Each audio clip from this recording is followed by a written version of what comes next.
Magandang gabi sa inyo mga sir. Meron na naman dumayo sa atin. Ito naman mga sir, XRM125. Bali ang ginawa natin dito, full wave charging system conversion natin. Pinalakas natin yung charging system niya dahil nagkabit tayo ng malakas na headlight mga sir. Itong kinabit natin, Bull Vision mga sir. Malabaylid yung buga nito.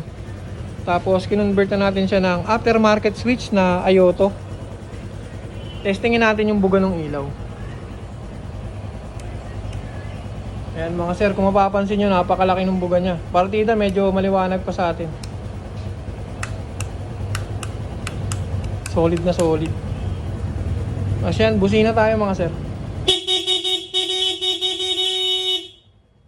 Walang kakurap-kurap yung ilaw kahit naka-high.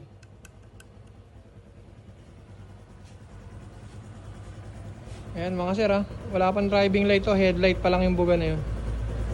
Pero solid na solid na. Sakto yan mga sir kasi yung may-ari nito, rider siya ng Move It. Ayan, goods na goods. Sa mga gusto mag-avail ng full wave tsaka mga ilaw or mga busina, kahit ano mga sir, meron tayo. Basta electricals, kumpleto tayo mga sir.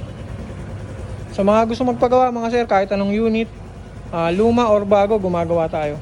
Automatic o manual. Kahit ano mga sir, basta electricals. PM lang po tayo sa page. Thank you.